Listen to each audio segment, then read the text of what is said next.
There is no time left because while we wasted it, Calus regained control of the Radial Mast and is sieging the Veil once more. Calus encroaches upon the Veil. The activation of the Radial Mast is imminent. If the Veil is compromised, the Imuna will fall. Then all of Sol will follow. Strand will be our edge against Calus. The Guardian is ready to wield it, I think. Rohan and I are with you. This is our city. The Shadow Legion are honorless cowards. They shall share Calus's grave. The intro banter doesn't contain any information that I think is new or important enough to talk about. The goal of this mission is basically the exact same as the one 2 missions ago. We're even back here at the Esi Terminal. As we make our way towards the Veil, I wish that the rest of the crew discussed our previous assaults and planned out our attack this time around in order to make sure we don't fail. Right now, Osiris' plan for us is to go, it's Stranding Time. Seriously? Regardless, even though Nimbus says it's his and Rohan's city, it's basically up to us to save the day again. It's that suppression field again. We can't use all of our power. Go closer to it. I have a hypothesis.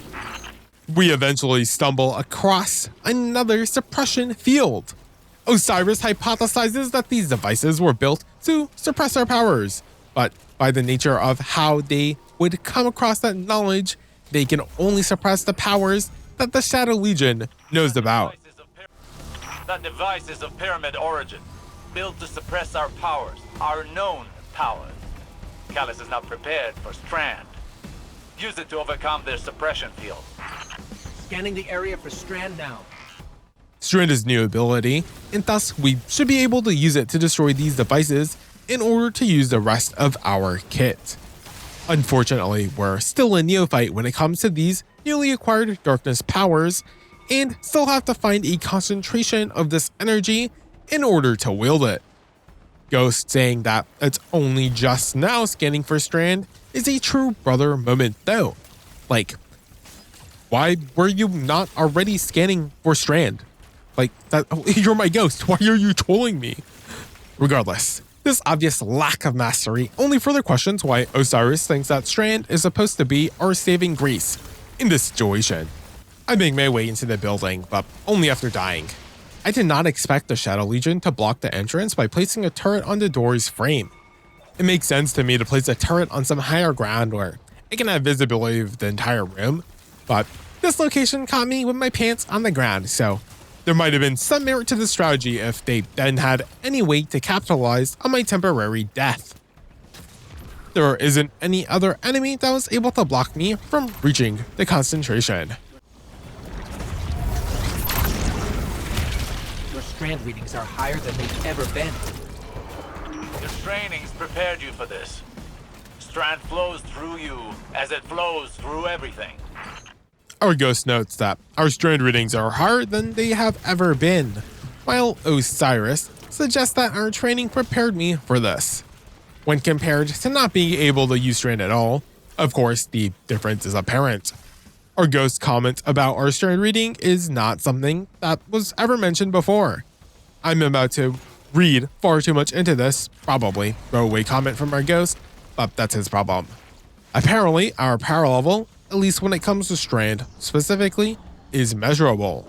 I then have to question how and why is our ghost able to do this? It might just be able to detect the darkness energy contained within our body, but reducing such an observation down to our readings being higher than previously feels a tad lazy and uncreative.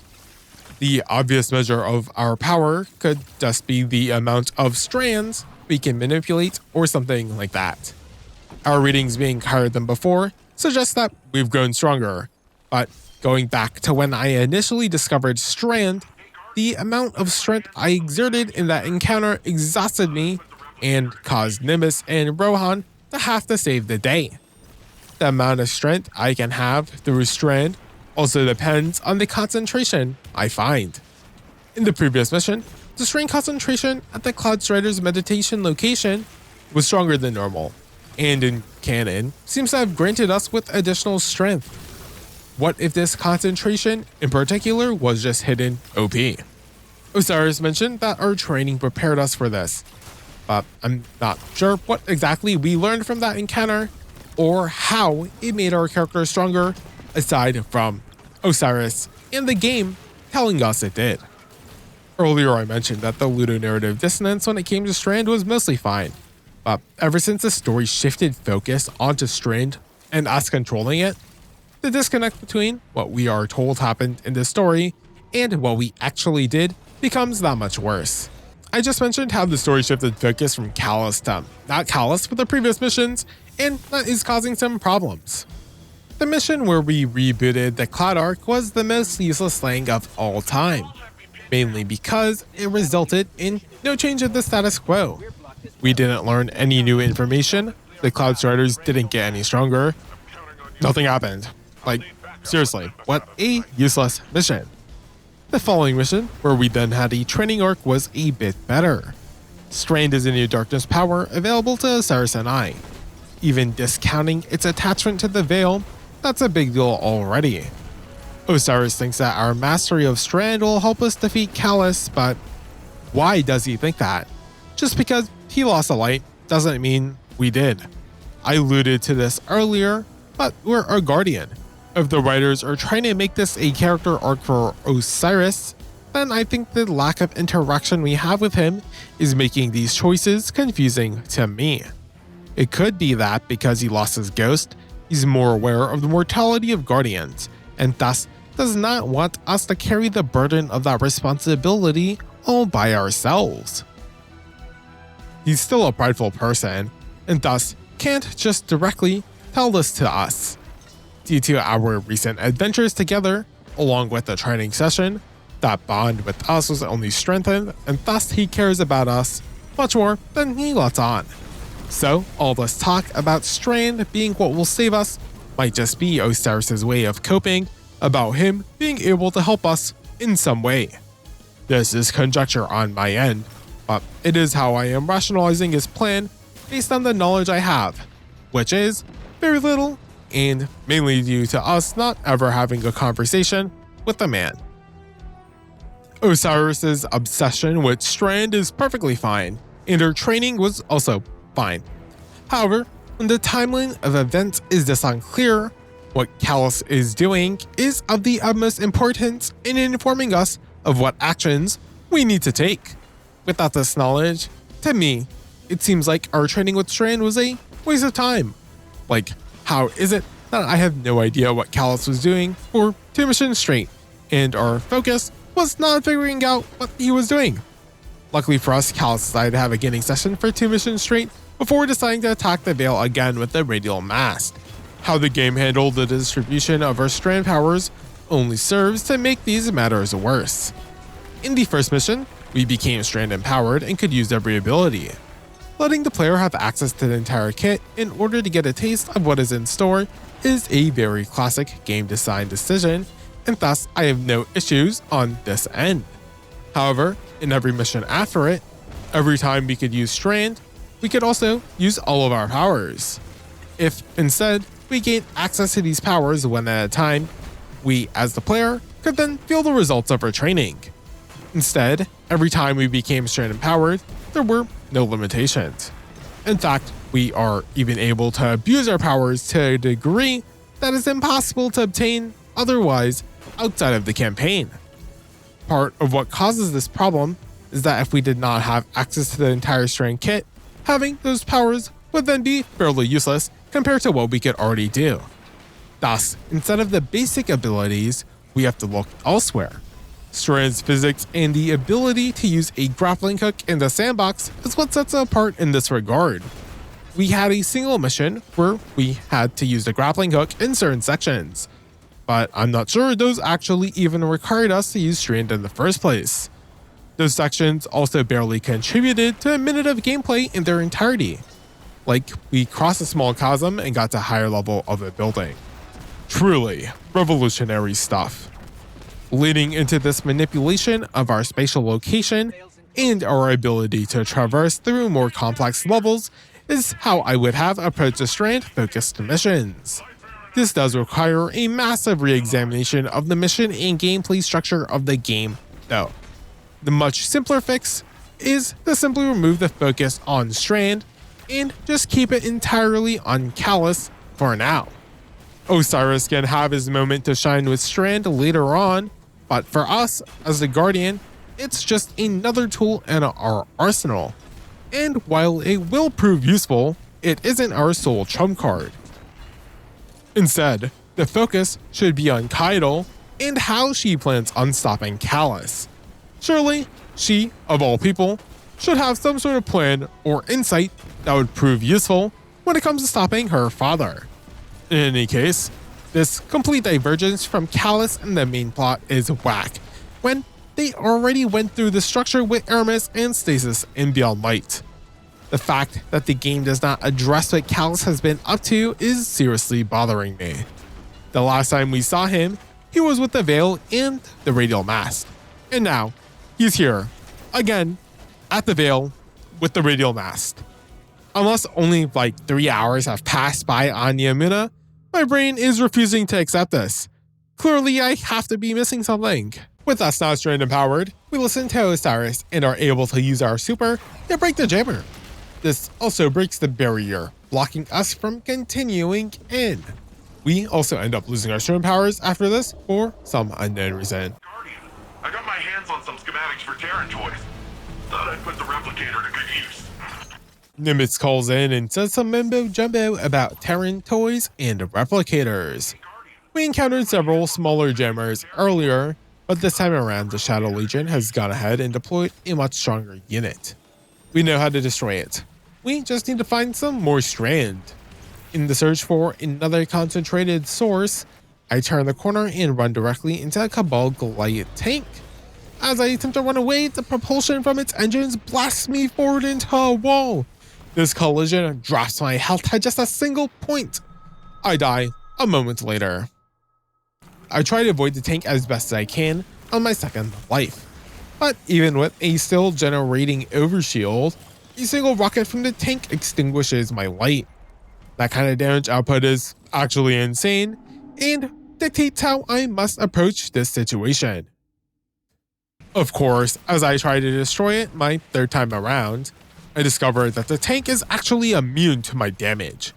Luckily, the enemies gathered on the scaffolding surrounding the edge of where our ghost found a concentration of Strand are not too difficult to get rid of. With the power back in our hand, I swing back into the fray. I remove the reinforcements before unleashing my super on the paracausal jammer. This act also destroys the shield protecting the tank.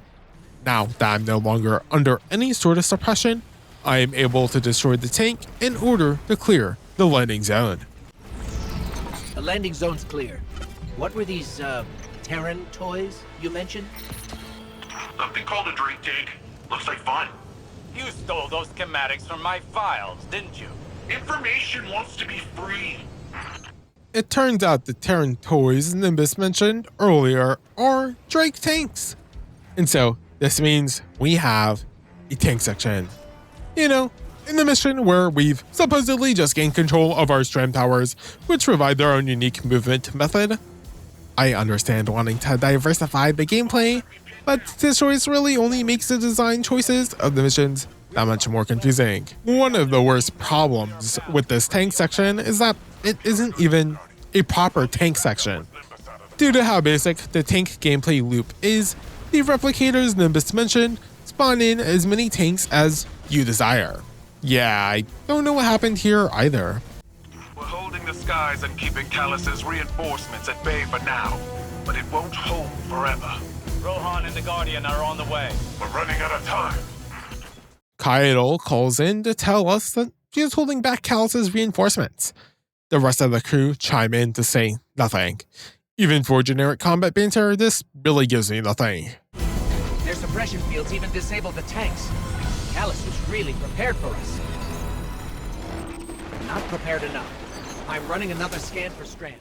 The jammer's strength even affects our Drake tank, which is crazy. And I'm not sure how much sense that really makes. With that kind of power, I feel like, mechanical stuff like our guns or suits should also be jammed or something. Maybe make the debuff a little bit stronger than just limiting our super. Designing the level so our tank wouldn't be able to pass through the entrance seems like a simpler way of accomplishing this goal. But the fact that the writer specifically made this distinction is probably just to bolster the Cabal's tech supremacy phenomenon, and thus why I brought up the earlier points. Regardless of its strength though, we do have a way to destroy them. I make my way to the top of the logistics room. This is where I encounter an Imprint of Nezarec. This big boy is the boss version of the much smaller tormentors we encountered earlier. However, aside from having more health, I'm not sure if there are any differences between their behavior. Regardless, a single tormentor already proved itself as a difficult foe, so a generically stronger version is that much harder to deal with. The location of this fight is also a small, contained room that lacks cover and forces the Imprint to be in our face for the entire fight. Jisoo Calorando alluded to Nezarec in a previous message as one of the nightmares among the new minions. The term imprint is probably deliberate, and that makes me think of stuff like baby imprinting. Based on these stronger tormentors being imprints, I think it's safe for me to assume that there's a chance that Nezarec is an even larger, much more twisted tormentor. They might even be the original tormentor from which all other smaller tormentors spawn from. I do my best at avoiding the imprint, but when ads spawn in such a limited space, mistakes are likely to be made, and thus the imprint eventually grabs me. I had just killed some more beasts which let my health regenerate to full, so when the imprint sucks me off, I manage to just barely live instead of die. My rift heals me up, but the imprint's pursuit cuts my health immediately after. Penumbral Blast collides with the imprint, but even its freezing effect only slows down this boss version of a tormentor. The speed advantage aided me in keeping the imprint at bay for a long enough period of time to eliminate the threat. I look within. As I make my way out, I glance at the imprint's corpse. Upon death, it exploded into a dark, thorny bush. This floral note might hint at the greater nature behind tormentors and Nezarec as a whole. I cleared the area and can use my super to destroy both jammers. A giant gate blocks our way, and the only way through is with the Drake tank. Getting delayed. How close are you to the radial mast? Almost there. Remember, the Radial Mast must be stopped before it forges a connection with the Veil. We see the Veil's enclosure. I'm pinned down here. Can't make it to you. Too many of these damn things. Lightbearer and I can handle this. Stay alive, Nimbus. Wow, that generic banter sure was engaging.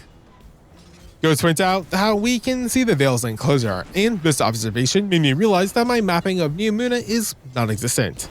Even though I've traversed through all the levels, I have no idea where anything is in relation to anything else in the city. Part of that is how most locations in the city have looked fairly similar in design. While that has been good for the stylistic cohesion, it also means no location in particular stands out. Another part of that is that we've been a little directionless in this story. We are at where we were before, a few missions ago, which was where the Veil is. This is also where Calus' flagship was, which is also where the Radial Mast was.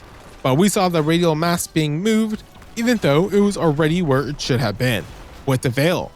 I guess I should have just studied the map a little harder.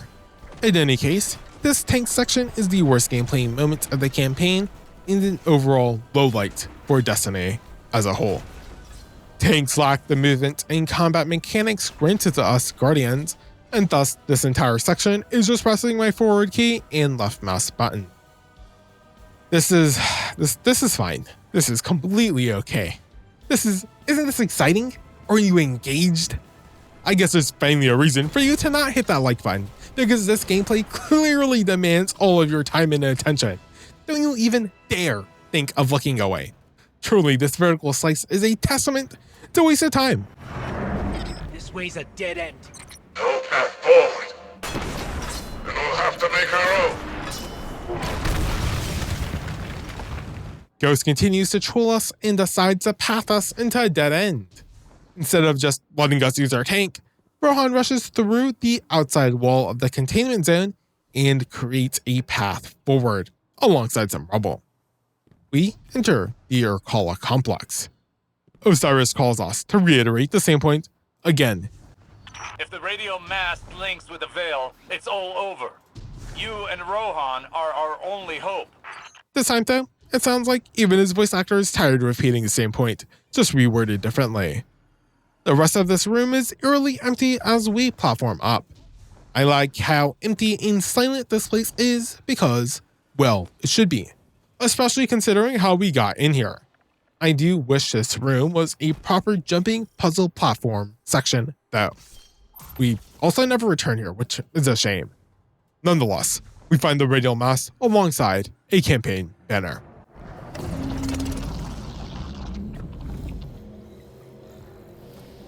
The Radial Mast! It's activating! I'll buy you some time, Lightbearer. Be careful, Rohan. Even you can only deter it for so long. There must be a way to destroy it. Guardian, as long as I can hold the line, the Radial Mast can't create the link. Find a way to destroy it. Hurry! The ornate tapestries detail something, but aside from being related to Numuno's past, I guess, I have no further insight into them besides the fact they are visually neat looking. Other than that, we get a better look at the Radial Mast. Rohan decided to get an even better look though, as he voluntarily gets bored by the mast. In order to prevent the mast from linking with the Veil and thus destroying it, or something bad happening, it's actually kind of vague for no reason, he trapped himself within in order to block this power. He can't do this forever though, and it's up to us to find a way to destroy it. In order to make things worse, your boy Carl makes their grand reappearance. The large arena provides many areas for cover. However, due to that aforementioned size, there's room for many smaller troops of Shadow Legions to attack you from multiple angles. After enough time, I bring your boy Carl's health down and can enter the second phase. The supply rooms down below have opened up, and in them, we can pick up some Strand to destroy the deployed suppressors. Several Goliath tanks show up as reinforcements. Luckily for us, there's a replicator in the back of the room, so we can ride our own tank. Not only that, but the protruded panels are placed to provide us with the perfect amount of cover. After that, we have to grind down the rest of Carl's health. When the time comes, be ready. Carl, though, was barely a threat. Instead, the reinforcements from the Shadow Legion forced me to move around the arena while never being able to hold any ground. The Radial Mast cannot be destroyed with conventional weapons. But like before, perhaps they didn't account for Strand. It seems like the payoff to our newly discovered Strand abilities is having the ability to destroy the Radial Mast. The build up with us destroying jammers and now using Strand to destroy the Radial Mast is some superb mechanical and narrative progression. I wish that the jammers were much stronger in their effect though, as they were barely even an annoyance. Reaching the platform in front of the Radial Mast was more troublesome than expected. Some Kumbal Warbeast backed me into a corner and almost kill me as I make my way up.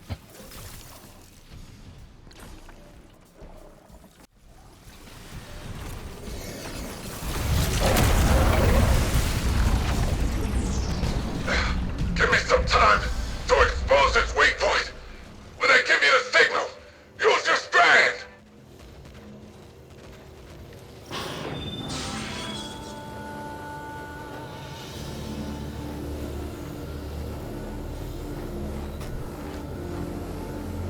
Now's the time! Lightbearer! Destroy it now! We can't. Then I have no choice. Nimbus, see you on the other side. Rohan, what are you doing? Rohan!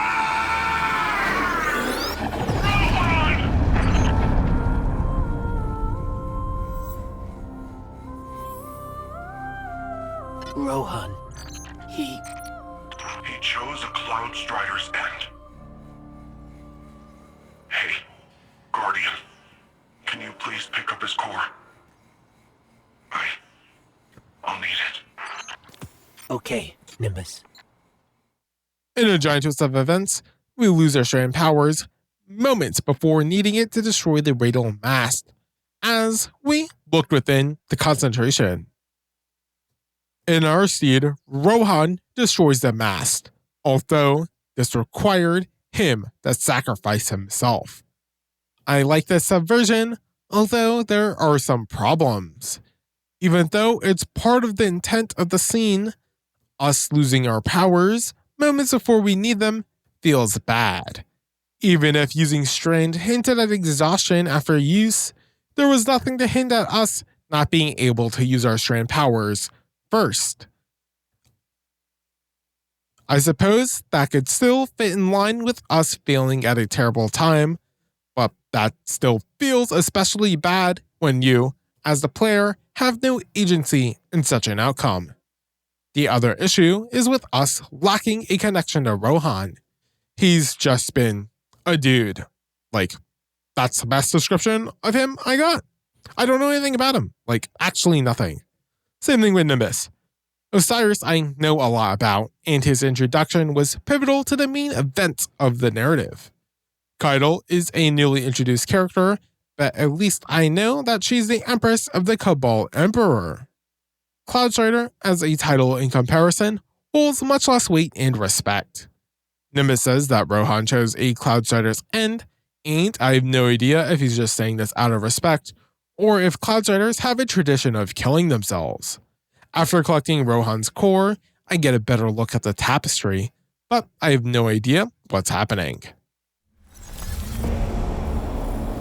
My witness, there have been complication. Our hold over the veil has been temporarily loosened.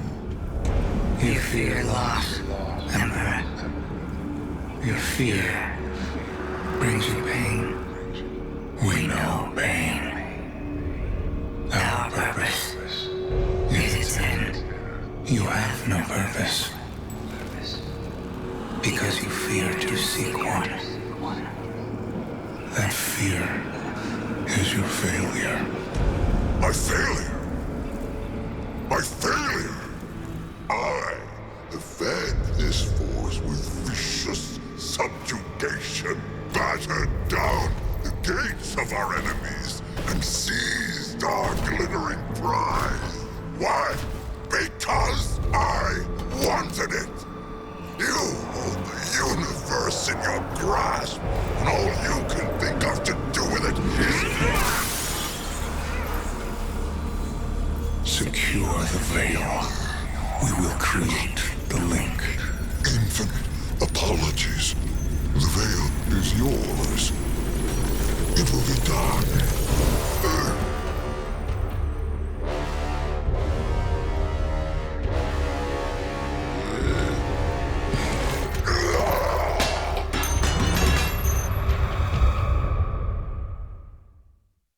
The following cutscene consists of the witness berating Calus. Calus disappointed the witness, as they have still not captured the veil. Calus mentions his achievements and starts to attack the witness's plan and what they hope to do while having so much power. The witness silences Calus. The detail on Calus's face during this close-up is probably too much, but it is quite impressive. We learn that this was only a dream, or rather, a nightmare, for Calus as he awakens on his golden throne. The red-robed tormentors look strikingly different from even the Imprint of Nezarec, so perhaps they are of a tier even higher above the imprints, which would mean that Nezarec would be even higher than them. With Calus being the bad guy for this campaign, there's only really one other place for Nezarec to go. Seeing Nimbus right now reminds me how difficult it was to move on after my losses. My pain was always secondary. I felt that pain deeply when I lost Saint. But I channeled it into bringing him back to me. I couldn't bring Sagira back. But our pain is a reminder. We are still breathing, still fighting.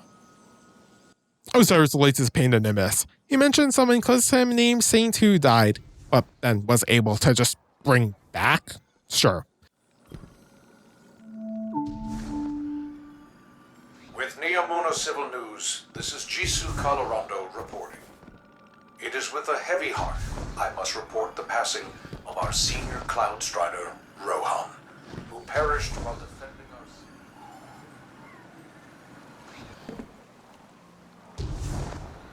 city. The Council has scheduled a vigil soon to pay homage to this great hero. Good night, Neomuna, and good luck.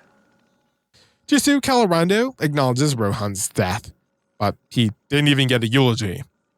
It's a shame that I'm not upset at his death, but it's another thing that not even the citizens of Neomuna are that sad. Rip Bozo, I guess.